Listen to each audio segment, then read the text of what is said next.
तो अपनी स्ट्रैटेजी बहुत सिंपल है।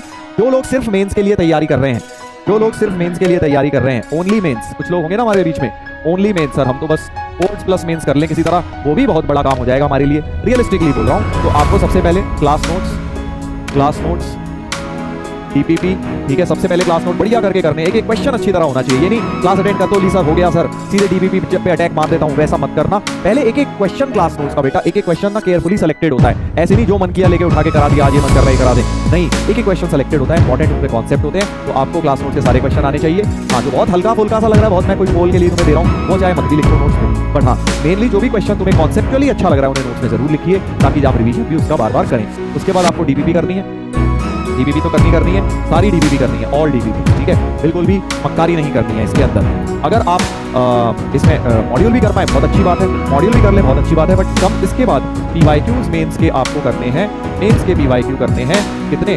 2019 से लेके 2024 तक के, इतने तो करने ही है भाई, 5 साल के, ठीक है, 5 साल के तो करने ही है। और साथ में ये तो हो गई बात, इसके साथ भाई देखो मैंने लिखा नहीं है वैसे, प्लस एनसीईआरटी भी साथ साथ करनी है, सॉरी मैं भूल गया, एनसीईआरटी या जो भी आपकी टेक्स्ट बुक है स्कूल की, साथ साथ उन्हें जरूर करना है, कोई उसे इग्नोर नहीं मारेगा, मैं होमवर्क भी दूंगा तुम्हें एनसीईआरटी में से, तुम्हें भी वो करना है। अब आ जाते हैं मेंस प्लस एडवांस्ड वाले, मेंस प्लस एडवांस्ड वाले लोग कि भाई हम तो सर एडवांस भी करना चाहते हैं सर, हमें बताइए, ठीक है। तो अब इसमें आपको ऑल दी अबव तो करना ही है, ऑल दी अबव तो करना ही है, ये सारी चीजें तो आपने करनी ही है। उसके अलावा आपने जो सेकंड स्टेप है, यहाँ पर सेकंड स्टेप में मॉड्यूल भी ऐड कर देना, या थर्ड स्टेप के बाद कर लो मॉड्यूल ऐड, एक ही बात है। फोर्थ स्टेप कर लीजिए मॉड्यूल, ठीक है। और फिफ्थ स्टेप, ये जो पीवाईक्यू मेंस के मैंने 19 तक के लिखे हैं बेटा, तुम्हें ये भी ज्यादा करने होंगे। देखो क्यों मैं ज्यादा बोल रहा हूँ सर, हम तो एडवांस कर रहे हैं, मेंस के पीवाईक्यू ज्यादा करके क्या होगा, खूब सारी प्रैक्टिस होगी ना। एडवांस में भी देखो सिमिलर से ही क्वेश्चंस आ रहे हैं, अगर मैं तुम्हें दिखाऊंगा इस बार ना, जब हम 12th के क्वेश्चन भी करेंगे, बहुत सारे क्वेश्चन तुम्हें जो मेंस में आया है बस डेटा चेंज करके एडवांस में दे रहा है आजकल। लास्ट ईयर तो ऐसा बहुत हुआ है 2024 साल एडवांस के पेपर में, इसलिए बोल रहा हूँ जो मेंस के पीवाईक्यू करोगे, मेंस पीवाईक्यू करोगे, वो आपको 2000 मेरे ख्याल से 10 से लेकर 2024 तक तो कर ही लेने चाहिए, ठीक है, इतने तो कर ही लेने चाहिए, इतना तो आपको कर ही लेना चाहिए। और उसके बाद जाके एडवांस के पीवाईक्यू कर लेने चाहिए।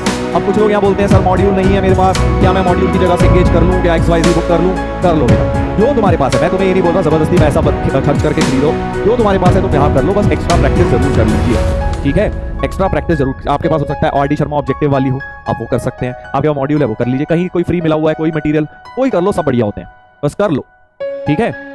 हाँ, तो ये आपको करना है, ये आपको करना है। सर डीपीपी में मार्क्स कम आ रहे हैं बेटा, मैथ्स की डीपीपी में ना मार्क्स का कोई मतलब नहीं है, क्योंकि मैथ्स में प्रैक्टिस पहले चाहिए, उसके बाद टेस्ट होगा। ऑल्दो हम आपको क्विज फॉर्म में दे देते हैं वो डीपीपी, बट उसके मार्क्स का कोई महत्व नहीं है डीपीपी के, क्योंकि आप पहली बार कोई क्वेश्चन लगा रहे हो, उसमें आप स्कोर कर लो सीधे चैंपियन बन जाओ, ऐसा नहीं हो सकता। इसलिए बेटा डीपीपीज को आप एज प्रैक्टिस लीजिए, उसमें टेस्ट, और ये मत सोचिए मार्क्स कितने आ रहे हैं कितने नहीं, कम आ रहे हैं कोई बात नहीं, मैं बोल रहा हूँ 10 क्वेश्चन में से 2 भी हो रहे हैं कोई नहीं, 10 में से 5-6 हो रहे हैं, बहुत बढ़िया।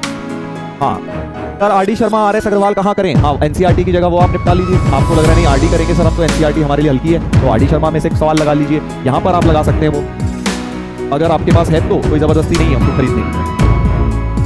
हाँ मॉड्यूल से होमवर्क मैं दूंगा बेटा, बिल्कुल मैं दूंगा। तो ये होगा ऑर्डर अभी के लिए, ये दवाई है बेटा अभी अगले 6 महीने के लिए, ठीक है। उसके बाद असली दवाई शुरू होगी, असली काम तो तब शुरू होगा जब वरुण बैच शुरू होगा, है ना, जब मेंस पहला दे लोगे, उसके बाद मैं थोड़ी सी डिफरेंट आपको बुक बताऊंगा एडवांस के लिए, वो उन लोगों के लिए जो सिर्फ एडवांस को एम करेंगे, उनको मटेरियल मैं थोड़ा बाद में दूंगा और बताऊंगा, ठीक है। अभी के लिए इतना करते जाओ, साथ साथ बहुत है, कर ही नहीं पाओगे, इतना बैकलॉग बनेगा इसी बीच।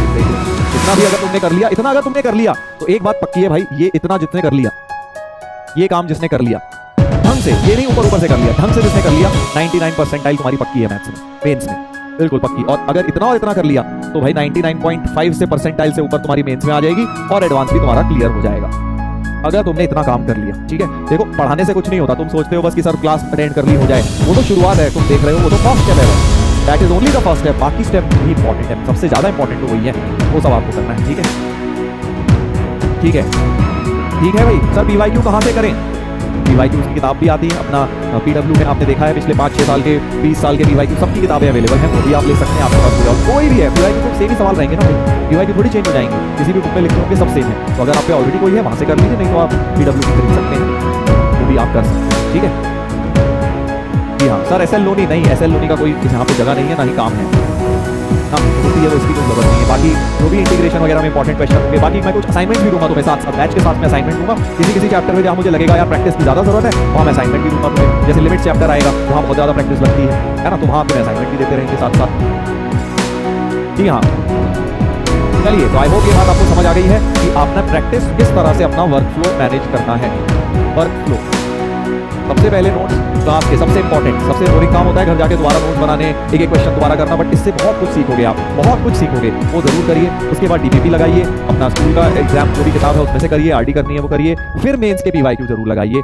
हाँ, साथ साथ लगाने हैं, ये नहीं मेंस के सर बाद में कर लूंगा। और कुछ बैकलॉग बन जा रहा है, कोई बात नहीं, मान लो तुमने यहाँ तक 2 चीजें करी, तुमने यहाँ तक 2 चीजें करी और हमारा चैप्टर ही खत्म हो गया, तुम अभी इस वाले में फंसे हुए हो, तो तुम अगला चैप्टर शुरू कर दो। इसके 10-10 क्वेश्चन करके थोड़े थोड़े करते रहो, या रिवीजन करोगे, टेस्ट आएगा तब कर लेना, धीरे धीरे करके निपटाते रहना। बैकलॉग बनेगा, थोड़ा बनेगा ही भाई, बट कोशिश करनी है कि ज्यादा से ज्यादा काम निपटाया जाए। चलिए भाई, सर बोर्ड्स के लिए भी यही है बेटा, अगर तुमने ये सब निपटा डाला ना, इतना भी कर लिया, बोर्ड्स में तुम चैंपियन बन गए। इसमें अगर तुमने इतना निपटा लिया, बोर्ड्स में ऑटोमेटिकली चैंपियन बन जाओगे, क्योंकि बहुत है ये सब चीजें बहुत है बोर्ड्स के पॉइंट ऑफ व्यू से। बाकी बोर्ड से जस्ट पहले वो कर लेना, सैंपल पेपर आते हैं तो पास्ट ईयर के कुछ सवाल आते हैं, 2-4 वो लगा लेना बस, बाकी वो सारी चीजें कवर हो ही जाएंगी। चलिए, तो डिटर्मिनेंट्स को स्टार्ट करेंगे, कंटिन्यू करेंगे।